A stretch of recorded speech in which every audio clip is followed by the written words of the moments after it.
We have complied with the Open Meeting Act, filing of the meeting notice and posting of the agenda. Have called the meeting to order. Please call the roll. Chairman Conway. Here. Vice Chair Potter. Here. Secretary Amos. Here. Commissioner Putnam. Here. Commissioner Hunter. Here. Commissioner Ray.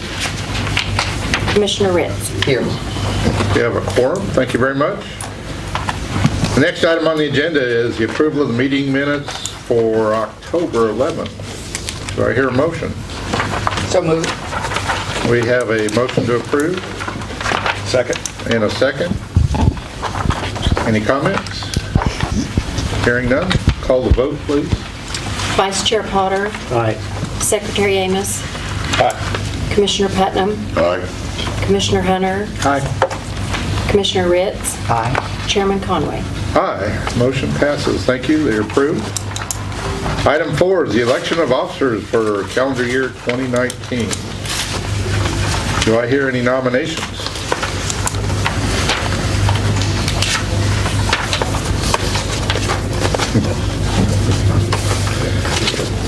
You're correct. For an additional year. I can't do You that. make the motion. You might ask if there's a motion for a slate of new officers for the upcoming calendar Okay. year. Is there a motion for a slate of the new officers for the coming up calendar year? I move. Have a motion and a second.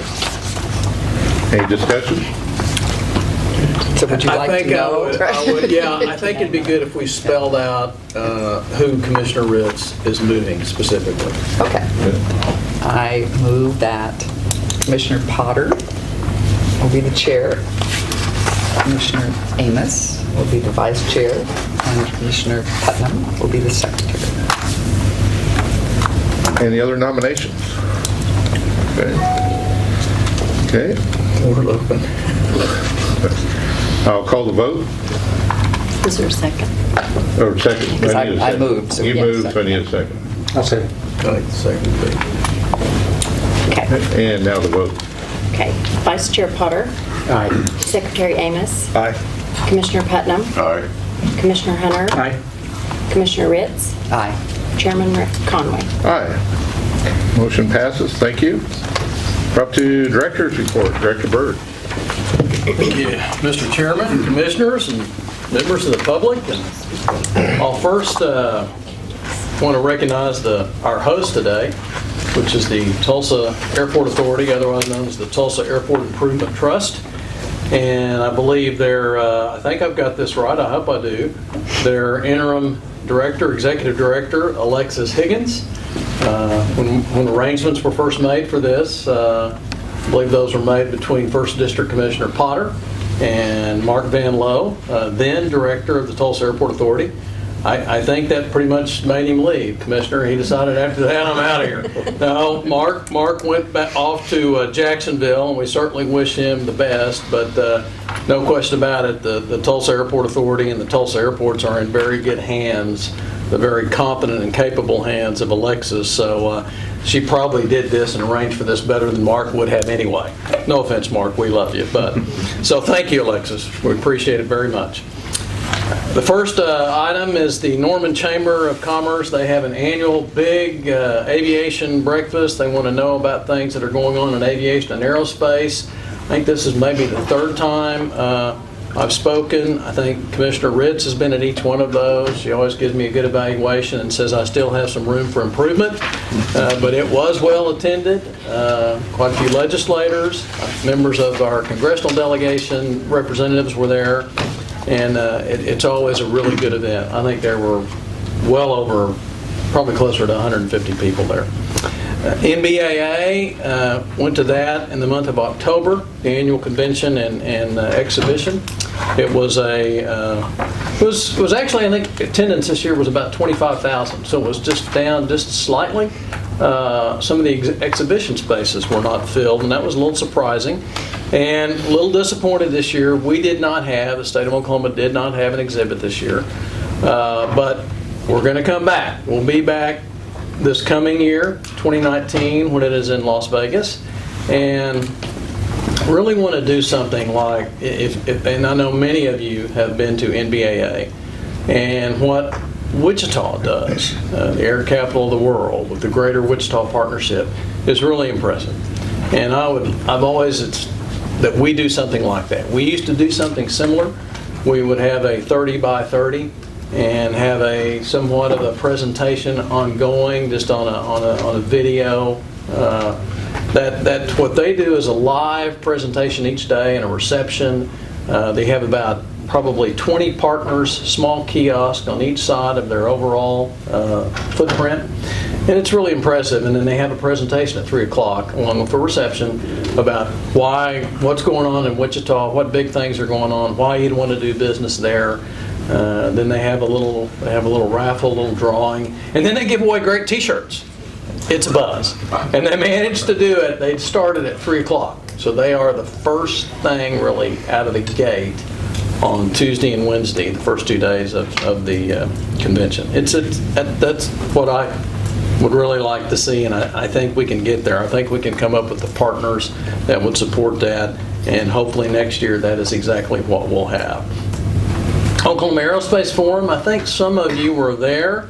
That was the first time we've ever done that. Very helped. The major sponsor of that was Intrust Bank. Jones PR firm was very helpful in that regard, supported by us as well as Department of Commerce in an in-kind manner. Well attended. I think there were, I know that I see several in the room here. I know Chase Beasley and American Airlines were there. American Airlines indeed was on one of the panels. Really covered the aerospace industry here in Oklahoma. Hope to do that again. As many of you have been around for a while, we don't have the Oklahoma Aerospace Summit any longer. We did up until about 6-7 years ago. So I can see this, certainly it's filling somewhat of a void. Again, well attended, I think timely, and plans are, I think we'll do that next year with the efforts of the ACES program that I've talked to you all about, and we'll do something along that line, or maybe something even grander and bigger. The next item is an issue we've talked about a number of times. Has to do with military training airspace in our state and protecting that. I think you all are very familiar with, there were some amendments to the Wind Energy Development Act last legislative session. Those went into effect immediately because they had the emergency clause requiring that before wind energy facility, wind turbines could be constructed, the developer had to have a determination of no hazard or an approved mitigation plan from the Department of Defense Clearinghouse, which results in a determination of no hazard from the FAA.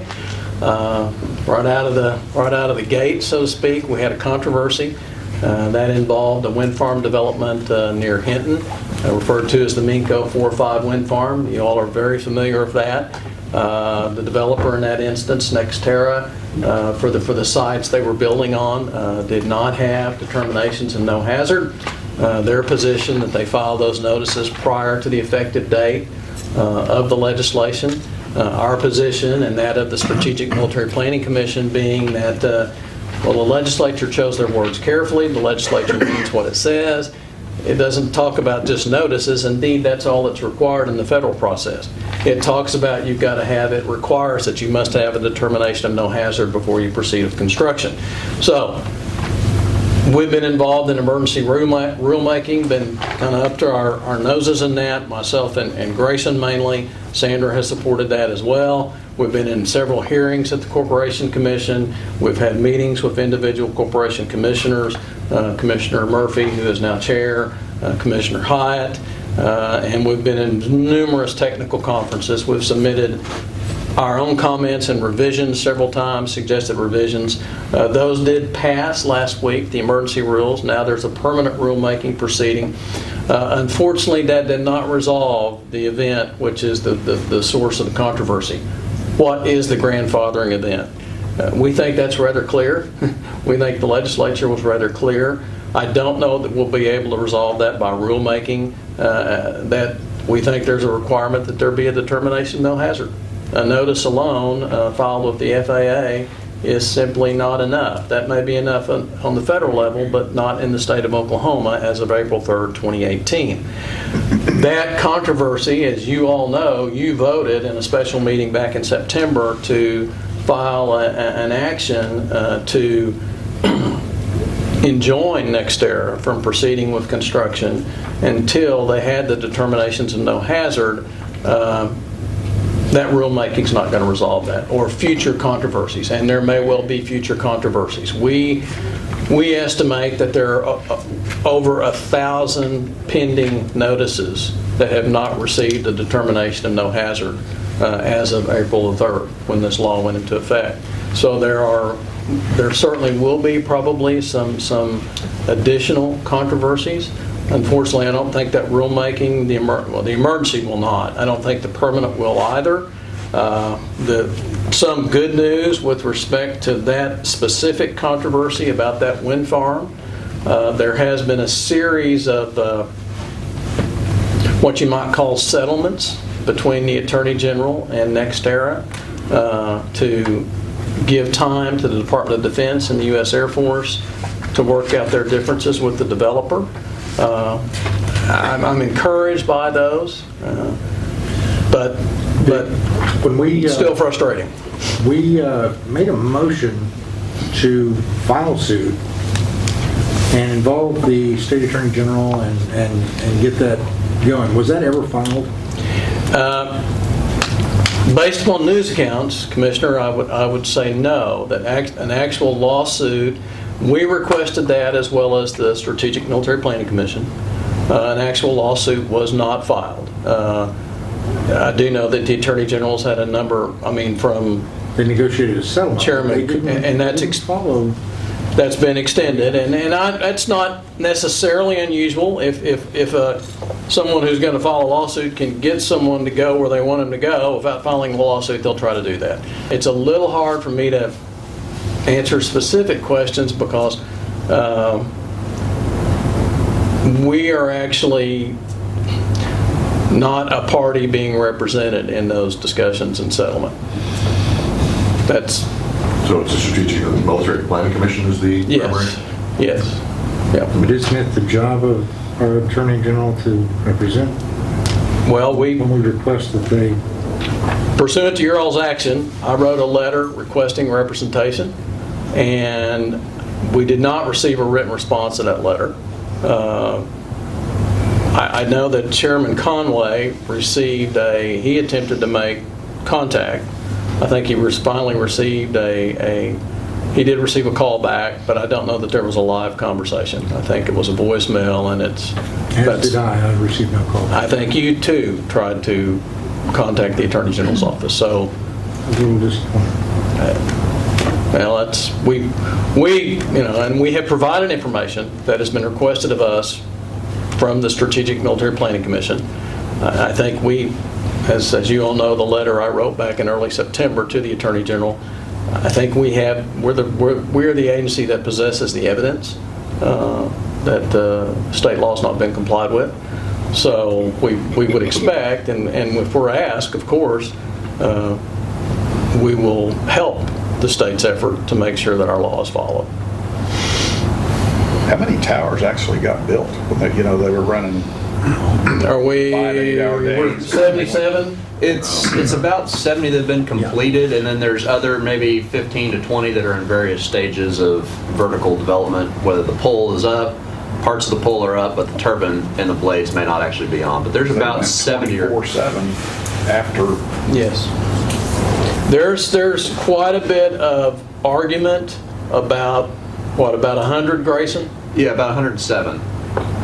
And DOD and the developer don't seem to be anywhere close to working that out, coming to a compromise. So that would leave DOD, and I think they may well have, in fact, I think this in a position simply of objecting through the Department of Defense Clearinghouse to the FAA that these can't be, they will have too much of an impact, a negative impact on our airspace we need to fulfill our mission. And I that's where that is right now.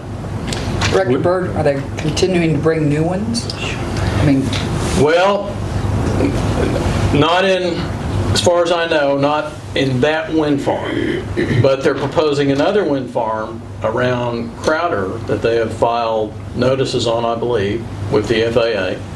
That will also have, that's the next, there's the next chapter.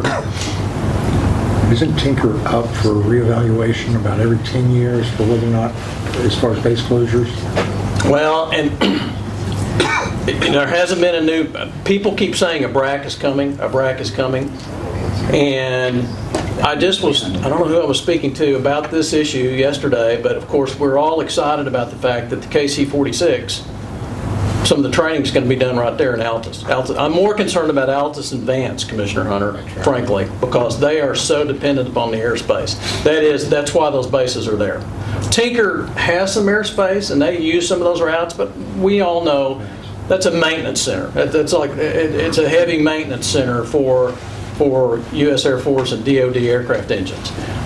So they're not as dependent upon having that access to that ready access to airspace as those bases and this Air Guard unit right here on this airport that we sit on right now, and the 137th Air Guard unit in Oklahoma City, and air bases and other units in other states surrounding us. This is a national system. And we get into that a lot, that, well, these are mainly used by Shepherd Air Force Base, the ones we're specifically talking about. Our installations use them too. And we use ones down in Texas and Arkansas and Kansas. This 138th uses a lot in Kansas. Each state needs to do their part to protect this critical airspace. If we lose an air base, I'm going to lay this one squarely at the feet of our state attorney. Well, that's a good point. And wouldn't it be a shame if we've lost 3 routes already. 3 routes we no longer can use in western Oklahoma. This route that's being impacted by the development of the Minco wind farm.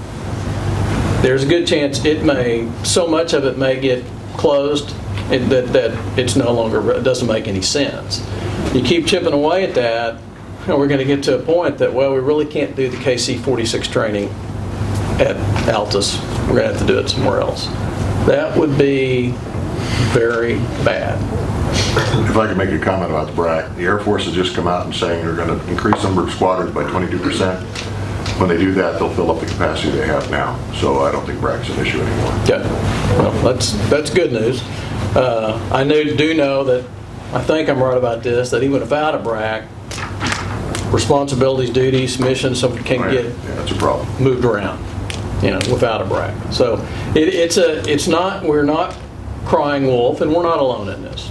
Our delegations have been very supportive, primarily, particularly Senator Inhofe and Congressman Russell, many of our state officers, but we need to get really serious about it. And I think we need to keep putting a light on it as we're allowed to do, with some limitations, but as we're allowed to do, and keep pushing forward on this issue.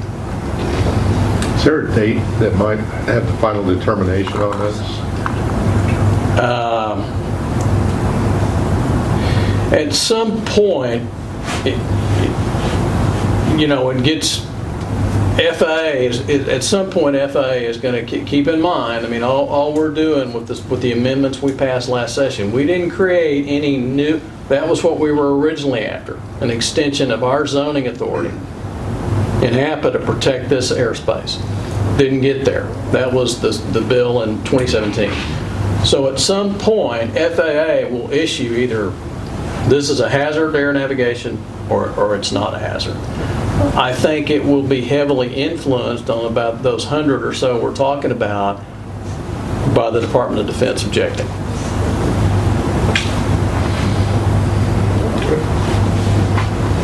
And then there'll be a conclusion. There will be a conclusion. Thank you, sir. That won't necessarily stop, because Nextera holds on to any notices we filed prior to April 3rd. Those aren't covered, even though we may not have DNA. That's basically their position. And we disagree with that because of the language the legislature chose. And we've provided a great deal of information to Governor-elect Stitt's transition team through our cabinet secretary, Mike Patterson.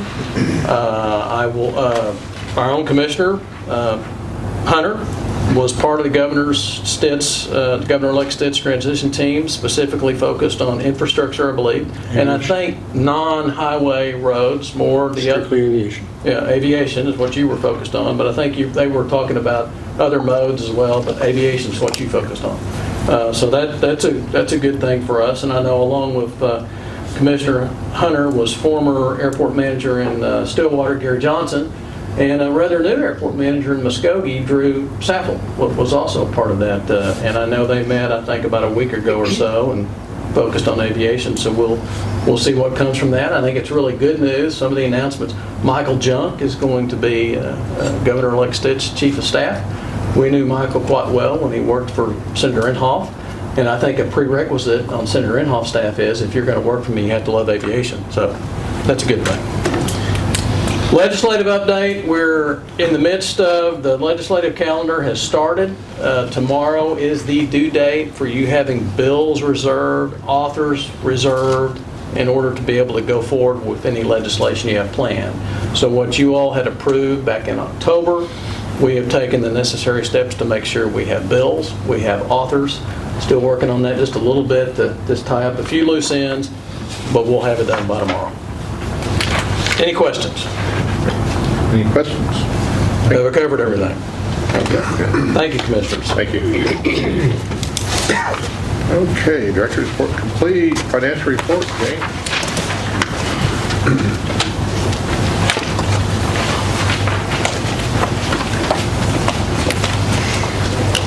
Good morning. Morning. In your packet, there's a financial tab that this information is all in those pages. For FY19, the numbers are as of October 31st. The first page shows the ending cash balance of $4.8 million with just under $6.9 million encumbered. We have an additional $1,561,724 still in the ACP, the Airport Construction Program, that has not yet been granted. It's in the FY19 program, but it hasn't been granted yet. On the next page, the statutory deposits for the month of October totaled $422,780, and that compares to a deposit last year of $33,884. So obviously this one was better than that one. Our year-to-date deposit, and these deposits are just for the statutory revenue, totals $876,305 compared to the same time frame last year of $1,051,993. I don't have the final numbers for November. I haven't received the report yet from the Tax Commission for the actual final numbers, but it will be somewhere in the neighborhood of $400,000. Last year we had $548,000. And then the third page shows the average comparisons for the 3 years prior, and it's for the statutory revenue again, which is comprised of the aircraft registration fees, the excise fuel tax, and the excise tax, the aircraft excise tax. I might add, the only other thing that would be there would be APA fees, which are pretty minimal. I think those were set forth. And they're listed on the bottom of that same page. It's just the statutory revenues at the top, and then down at the bottom are the other incomes that we have. Part of them down at the very bottom are the federal money we get from the federal grants that we receive from the federal government. And a lot of those are reimbursements for things we front, and then they reimburse us. I think the thing we probably get that's free and clear, that's a net, is for our planning system grants and like economic impact grants. Well, that'd be a fronting cost, but yeah, we get that. The one thing we do get is the fees that FAA pays us through NASAO for the airport inspections. Airport inspections. Those are 450 I believe airport. it's 650 an airport. It's going up. It's Yeah. good. Any more questions? Any questions for The Jay? excise tax as it relates to the charter exemption going up? Well, I'm glad you asked that question, Commissioner. Maybe not. I can't say to you all that I am certain that law went into effect on November 1 or July 1. No emergency. No, it did not have the emergency, so I think it was November 1. I've made a number of attempts to visit with Director Maston at the Tax Commission about that, because it was a new challenge. There isn't an army of auditors at the Tax Commission. I understand that, and I'm sympathetic to that. But always, when we champion the engineer tax credits and the MRO sales tax exemption, I've always met with tax to talk about consequences, ramifications, and I know they were concerned about this. How do they enforce it? 25 other states do. Remember, we just followed what 25 other states are doing. We were the only state that didn't require some standard. You don't have to catch every speeder. We had talked extensively with Nebraska about how they enforce theirs. I don't know I don't know how the enforcement effort's going right now with respect to that change in the law. Secretary Patterson is trying to assist us now with respect to that, and visit with Director Maston about that, so stay tuned. Thank you, Jay. Thank you. Okay, Grayson, the 5-year airport construction grant program. Good morning, everybody. Before you today is a item requesting our approval to move forward with an additional preliminary engineering report for the airport in Idabel, the McCurtain County Regional Airport. This is a PER that'll be for the rehabilitation of their runway. It's been since 1998 since they've had any kind of major maintenance ongoing out at that airport. It was actually reconstructed in 98, so typical pavement maintenance techniques dictate that about 20 years or 30 years later you'll need to do something major, and so this will set us up for that. The estimated cost of the project will be about $85,000, obviously 90-10 split with the FAA, $76,500 coming from federal grant funds and $8,500 coming from the OAC account and state matching funds for that particular federal grant. This is simply adding this preliminary engineering report to the slate of PERs that you all approved at the October meeting that Dale presented to you all. Okay. I'll stand for questions, but staff recommends approval. Have a motion to approve. I'll make the approve. A motion to approve. Second. 2 seconds. Any questions for Grayson? Discussion. Hearing none, call the vote, please. Vice Chair Potter. Aye. Secretary Amos. Aye. Commissioner Putnam. Aye. Commissioner Hunter. Aye. Commissioner Ritz. Aye. Chairman Conway. Aye. Motion passes. Does Idabel have one of our new terminals down there? They do not have one of our new terminals. They do have a new terminal that we helped support. It was kind of interesting because it's a terminal attached to a hangar. It was one of those projects that the city funded, I believe, with some excise tax from the dedication days. And so it was, this is going back. Flying down there and dedicating that, I think. I think it was right Commissioner Moore. right as I was an intern, I believe, if I remember right. Tyson and Weyerhaeuser assisted with that. I can't remember the mayor's name. He was quite a character back then.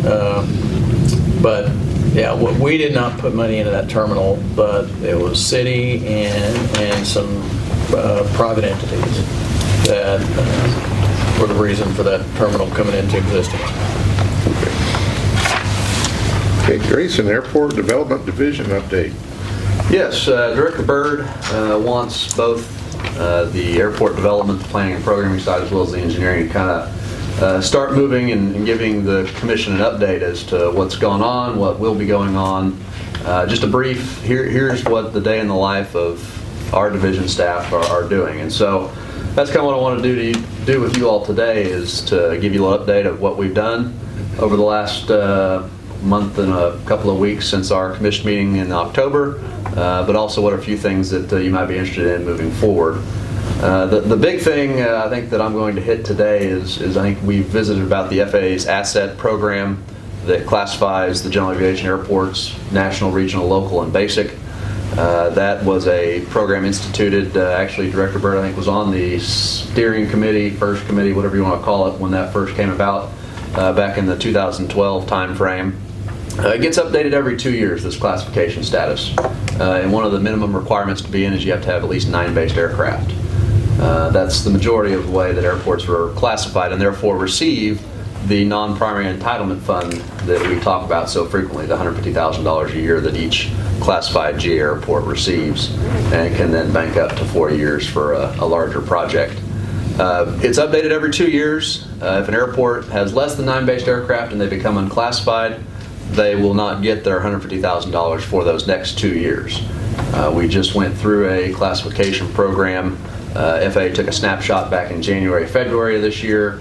It was published and reported to Congress at the end of September, the end of the federal fiscal year. We had a net change of -1, so we actually gained an unclassified airport in the state of Oklahoma. We had 2 airports moved to unclassified status, and we had 1 unclassified airport moved to a classified status. The 2 that moved to unclassified, I do want to kind of talk to you a little bit about that today, because it's something that we are fighting for. As you all know, we always fight for our airports, especially the smaller ones that need the most help. City manager, public works director, even airports that have 20 based aircraft may not have a dedicated airport manager at their airport, and therefore need to rely upon our technical expertise that we deal with day in and day out. Those airports that became unclassified this year, Antlers and Granfield, actually have 9 based aircraft. It was merely an accounting issue, and an issue that had been solved in previous years because of the communication that state agencies had with FAA headquarters. We were given a briefed or a update ahead of the final snapshot saying, hey, here is what's going to happen with the airports in your state. If we saw something that was amiss, we could then go help the airports, brief them, hey, make sure you have your up-to-date information. This year, that wasn't the case, unfortunately, and so we are working with Senator Inhofe's office to try and rectify the situation. I know both Antlers and Granfield are very supportive of us. I know Antlers, they have a doctor that flies in on a regular basis, and Pilatus, I believe, and I know Granfield has several ag sprayers that utilize the airport and very important to the agricultural and rural community there in Granfield. So that's one of the things that's been plaguing us. We'll continue to try and have those conversations with FAA. Hopefully in the next update in 2 years, we'll have a better communication stream and we will receive those updates so that we can go then prep our airports and explain to them the importance of keeping their data up to date. Things moving forward, I think you all know the rules became effective November 1st for our 5-year airport construction program. This is one of the first meetings that we've actually listed as airport construction instead of capital improvement program. So note that change. It's been hard in my brain to remove myself from CIP and capital improvement and move to ACP and airport construction. So we will struggle together with that change. But unlike in years past, in March when we come forward with you with new CIP projects, ACP projects, I just did it right there, still struggling. He's in training. I'm in training. It's a 22-step process, right? That's recovery. And so unlike in years past where we just bring an additional year of our ACP to you all, we're actually bringing 3 years because we extended from 3 to 5. And so we'll have the new 1 year that we typically do plus 2 additional years. So I would request your guidance, or not necessarily guidance, but request an apology that the March meeting may run just a shade long since we have a few extra projects that we're going to be looking at. So prepare your calendars wisely for the March meeting, if you would, please. Another thing, I think you all have heard us talk about our strategic planning meetings, where we go out to airports, we sit down with city elected officials, city managers, public works directors, airport board members, et cetera, and discuss what the next 20, 30, 40 years of that airport's going to look like. We've done Northwest Oklahoma, we've done Southwest Oklahoma.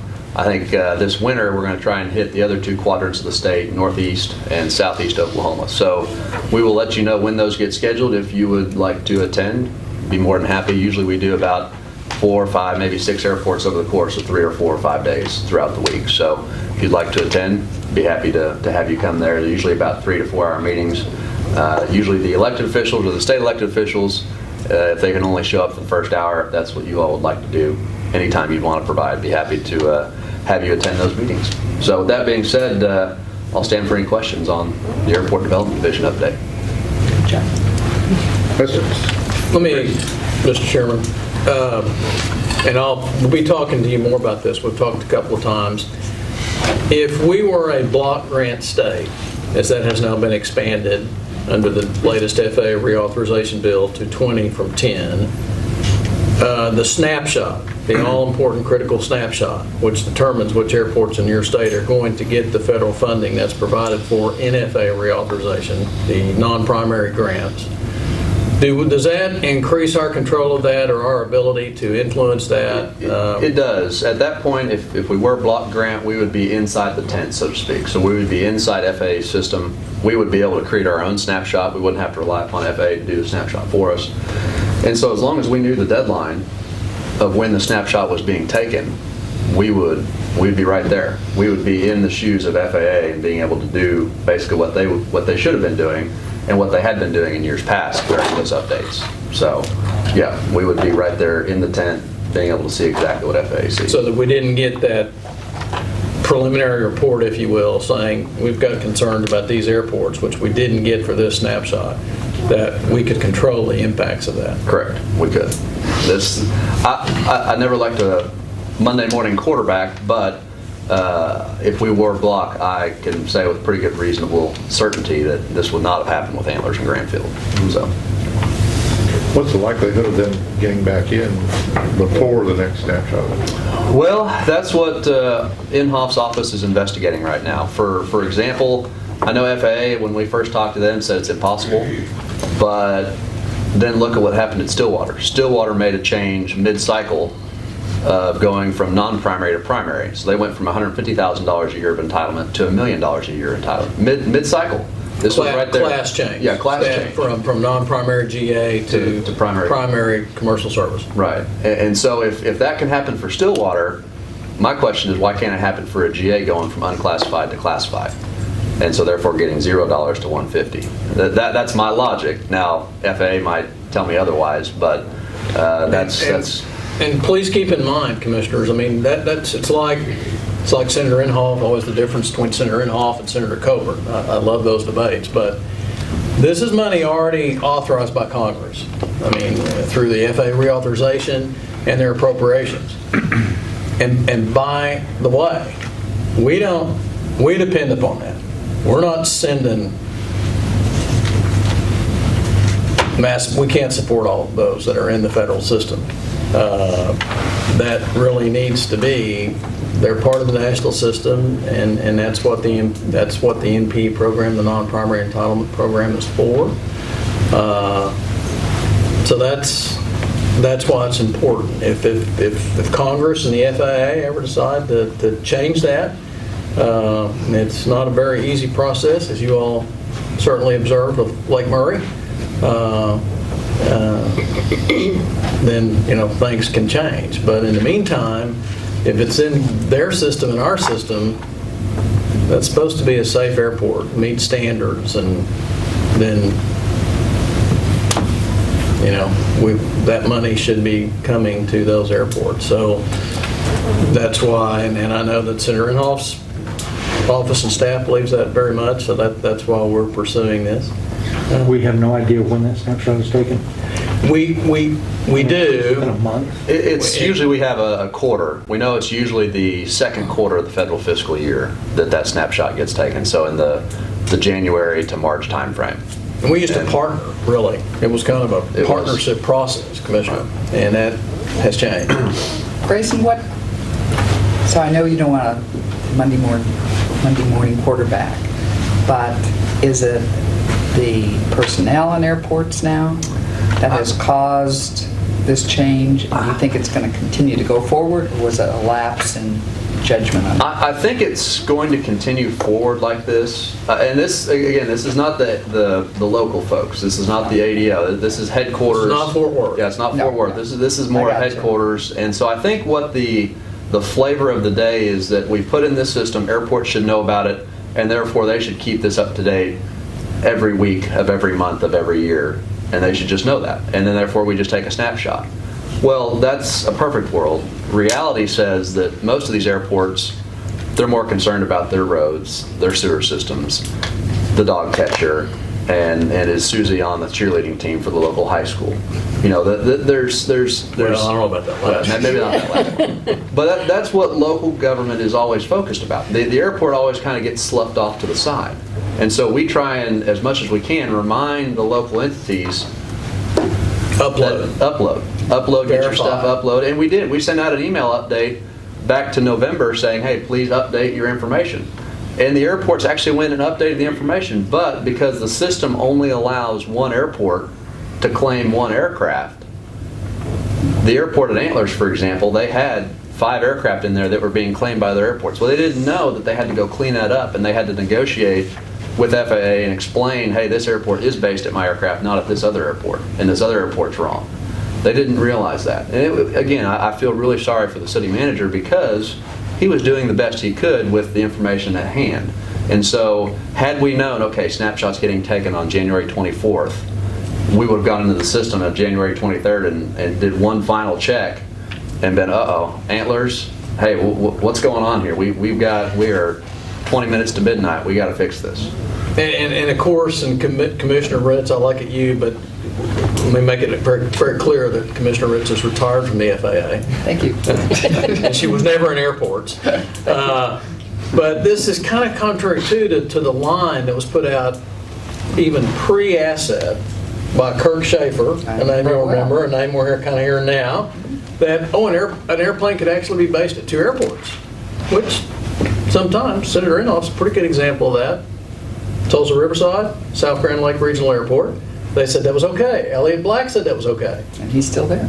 Yes, that's changed clearly, because if 2 airports are claiming, somehow they gotta resolve it, and that's somewhat new. That approach that no, you gotta only one airport. An airplane's got to be at one airport and one only. And I think going back to the original asset, we proposed hey, there are legitimate, the snowbirds. We have somebody that lives in Minnesota for half the year and somebody that goes to live in Florida for half the year.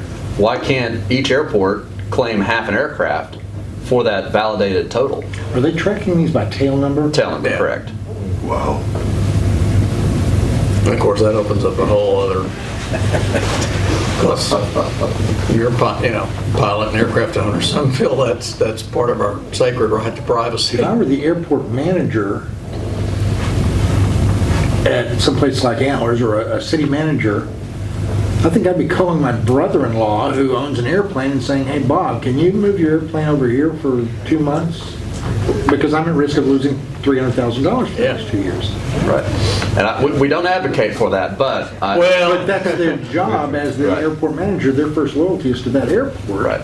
They're supposed to be on top of that. And we've had airports, we actually had an airport that went to an egregious case of that had one hangar and claimed they had 14 base aircraft. That's awesome. Stillwater was kind of an example of this, a little different. They wanted to be in a different class in the asset report. They wanted to be a regional. Yes, they were a local and wanted to be regional. Yeah, and they don't have they did, and I don't know if they still have a base jet. I don't think they do. But of course, their interesting deal is they're no longer a non-primary GA. They went because of their number of enplanements too. So that really made Gary Johnson very satisfied that he could just say, hey, FAA, I'm not even in that system anymore. Doesn't affect me.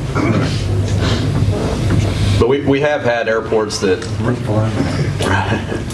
we've had them realize that, and I think there are some out there that they know how to play the game. And I think they understand that hey, there's a private airstrip over here 5 miles away. Come base your aircraft at this airport because it's going to help us out and help us help you by keeping our airport open and continuing the funding. And yeah, you can go use your grass strip at your farm if you'd like, but we've got an airport with a hard surface runway, gas, and a little terminal building with a restroom in it. help us keep that running. So, Any other questions for Grayson? None, sir. Thank you, Grayson. Commissioners? All right, Sandra, International Aviation Art Contest, an update. Morning, Commissioners. Welcome to Tulsa. We are happy to be here as a guest of Commissioner Potter and the Tulsa International Airport and the Tulsa Airport Authority. The International Aviation Art Contest is underway. Students are currently drawing, I hope, across the state. Last year we had 1,200 entries. This year we are going to try to exceed that. We have our celebrity judges in place pretty much. We're going to have Chase Rutledge from Channel 5 again and Jim Gardner from Channel 9. We are going to have Britton Lee, who is a female pilot here in Oklahoma, and General Robinson and some other folks. So I will be calling on one of the commissioners to do that. Commissioner Putnam did it last year for us, I think. It's really rewarding. You would think that it would not be that fun, but it really is a lot of fun. And you get a free sandwich. So there you go. Okay, so you're updated on that. There will be a ceremony at the Capitol, and I will call you guys and we'll talk about that and invite you to that. The commission meetings for 2019, we had some excitement over our Thursday calendar date, and it is no longer available to us at the ODOT room. And the ODOT room is really valuable to us. They do our video, and it's a timestamp and a record of our commission meetings for public meetings. And so I checked with ODOT, and they had openings on these Wednesdays. These dates are also compatible to conferences that the director or that you might attend. So this is really the best dates possible. And so this is staff's recommendation that we move it back to Wednesday on these dates. And Chairman Potter, I know that you'll clear your calendar so that you can be there to lead us into 2019. And I need a motion. We'll talk about it. Got a question? Yes. I see two of these are not bi-monthly, they're back-to-back, month-to-month. Yes, that's because in September there is two conferences. One is NASEO and one is the Oklahoma Municipal League, which will be in Tulsa this year. So it would be difficult for staff to be able to take care of that meeting in September. Usually we have in August and September, so it got moved to October. Or July, September. Yeah, and then the November meeting, last year we had it in December, or this year we're having it in December. It's supposed to be in November. That way you're free in December to do the holidays and be with your family and things like that. Right. And then the one in July and August, that's our education. August is the August education, is and July is just a regular meeting. It's a regular scheduled meeting. It's going to be really fun. Great. I know this, Sandra, it's up to you all. I mean, I know we were Thursdays forever. Then we went Wednesday. Then we went back to Thursday, I think, again, because of venue issue. So now we're back. ODOT is having a meeting, and they've reserved that room. We can try to go somewhere else. This is what staff's recommending to you, because we can have the ODOT room, and that comes with some advantages, and it's probably appropriate. And we can always, I mean, obviously if we don't have a quorum, we got to move a meeting.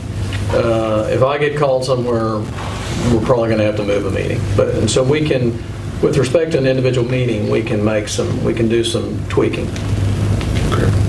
How about that big room in the Capitol that we met? It's the cities. You mean the caucus room and appropriate? Yeah, It was, yeah. it's a nice room. Thank you, Secretary Amos. Well, yeah. Great suggestion. We're going to make a motion for that. That must be in your district. District 5. I move to accept the schedule as presented. Okay, we have a motion and a second. Any further discussion? Call the vote, please. Vice Chair Potter, Aye. Secretary Amos, Aye. Commissioner Putnam, Aye. Commissioner Hunter, Aye. Commissioner Ritz, Aye. Chairman Conway. Aye, motion passes. Thank you very much. This will be timely filed with the Secretary of State, as that's required by the Open Meeting Act. I just want to thank everyone so much for coming to Tulsa and allowing us to sort of take over your day. You know, today is Women in Aviation and Aerospace Day, and it's a really important event. Alexis Higgins and Christy Slater with Wiley Post, OAOA, have really worked so hard, and there's 400 people that are going to be here. Then we're going to American Airlines. Mr. Beasley is going to take us and show us all the secrets at American Airlines. So that is going to be really informing. And on your way from the commission meeting, the commissioners only, please, you will be taken by a bus, I think, and they're going to take you on airport so that you can sort of see the businesses that are here on the airport and the function of the airport. So I'm going to expedite this so that we can get that done, so you can take your time and maybe take a look around, and Director, you'll accommodate, you'll go with them as well as Jane and Grayson. So with that, there are other aviation events. Sundance, are we still doing it on Saturday? Weather permitting, yes. Okay, so Sundance is having their Women in Aviation Day with the 99th. I will be there. I invite you to come. We'll have some pancakes. It'll be good stuff. And March 19th is Aero Day at the Capitol. I need all of you there. I need everyone in ties and looking dapper and bringing the aviation message. So March 19th, if you could please put that on your calendar. Last year, over 65 exhibitors, over 300 people, best one we've ever had. Several people in the room here were there. It really, it's impressive. It's our stage that day. Senator, Yes, sir. for those who haven't been to Tulsa International out here, it's Yes. an incredible place. It's absolutely incredible, the amount of employees that come in here every single day. I just had the opportunity to take the tour on my way here back to the terminal from BizJet. I was blown away. And that's why I said, Alexis, oh my gosh, you have to show people this. It's amazing. And So, I know American is a big part of it, but there's others too. It really is incredible. yes. We know it's an economic engine from our economic impact study. I would yield for any questions on any of the items I've discussed with you today. Well, thanks for inviting us up here. Thank you. Thank I you. And all the want to speak on arrangements. behalf of our Oklahoma City-based Thank you. commissioners that it was a tough job coming up here. But some of us had to do it. Not yet. No, they have not been filed. Get an in-flight meal. January 31st. No, he's set on. All right, including remarks, Director Byrd. Okay. Quickly, because of the time we spent, and so I'm going to just back to my director's report real quickly. Just want to say, I want to make something very clear. We have tried to be very constructive in our efforts with respect to the military training airspace issue and wind energy development. We tried to work very collegially, and we did, I think, on the rulemaking with the wind industry, the Wind Energy Coalition, as well as representatives of Nextera. We're not against energy. We're not against probably any form of energy. However, we do want balance. Sometimes I forget, and when I have that we did the economic impact study. It said that we're the second largest industry in the state, $44 billion a year annual economic impact. The number one segment in that study was military aviation, $19.3 billion. It's important. It's very important. Not just for our economy, but for national security too. So what we want is to strike a balance. That's all we've ever wanted. That other things have to be respected. Another quick, and Chase, you'll be interested in this. We think there's going to be probably some efforts this year again to look at some of the exemptions to the aircraft excise tax. We're not necessarily pushing those.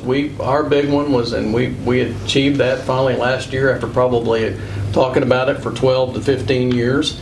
But I think some of the ones that are going to be looked at, a possibility that the entire exemption for aircraft based here by commercial airlines, which is where the charter exemption is. So we never did want to do away with that exemption. We still don't want to do away with that exemption, but I think that's going to be examined. Chase, it may be time to move that fleet up from Tarrant County, where you're suffering that huge personal property tax. Base it right here. We'll add to the airport so we can accommodate it. But I think that's going to be under some scrutiny. That's one of the things we're seeing and hearing. And we still hope that a commercial airline would base more aircraft here in Oklahoma, and that's a pretty good incentive to do that, and that is where the charter exemption is found. So it's going to be kind of an interesting, if that comes to fruition, we probably will be on the, I'm thinking we'll probably be on the other side of that should not be done away with entirely. That's all I had to say, Mr. Chairman. Thank you. Thank you for being here. Any comments from fellow commissioners? Okay. Well, our next meeting will be Wednesday, January 9th, 2019. And Mr. Commissioner Potter will be the chairman then. Any new business? Okay, I move to adjourn. Second. Second. Great. We are adjourned.